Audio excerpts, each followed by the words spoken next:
Shalom peuple de Dieu, shalom à une maman ou à une épouse ou à une future mère, mais surtout à une femme qui aspire à voir la main de Dieu, la visitation de Dieu dans son foyer, dans son couple concernant l'enfantement. Et le passage ou les passages que j'ai à vous donner à lire et sur lesquels je vous invite à méditer, c'est le psaume 128 et le passage de Ésaïe 66, verset 9. Nous allons, compte tenu du temps qui nous est imparti, réfléchir sur le texte de Ésaïe 66, verset 9. Dans le livre d'Ésaïe, si vous prenez déjà le verset 7, le verset 8, on voit comment Dieu dit, est-ce qu'une nation peut naître en un jour?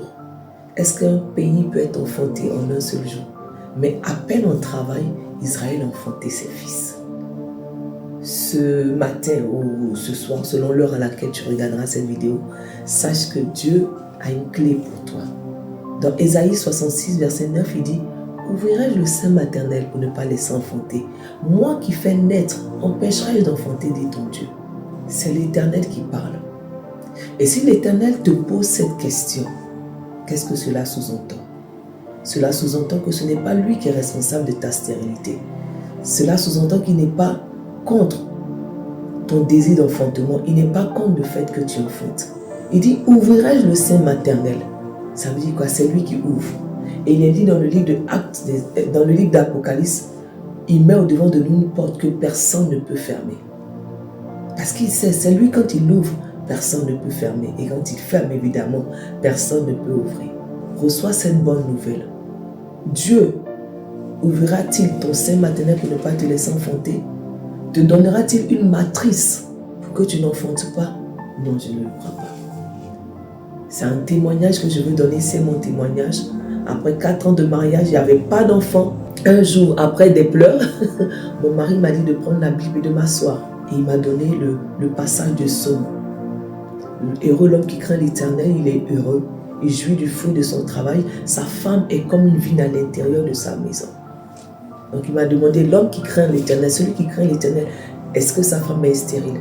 Tu peux te dire, mais moi, mon mari ne craint pas Dieu, mon mari n'est pas converti. La Bible dit que tu le sanctifies par ta présence.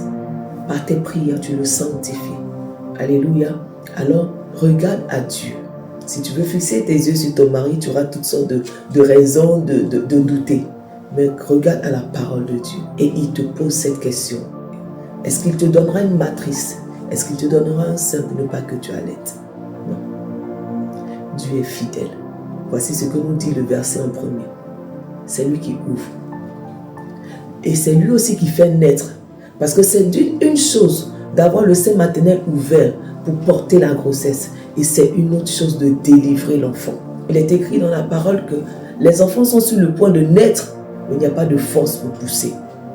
Donc c'est une autre chose de donner naissance. Et Dieu te dit que c'est lui qui fait naître. Donc tu dois être convaincu d'une chose, c'est lui qui ouvre le sein maternel pour laisser enfanter.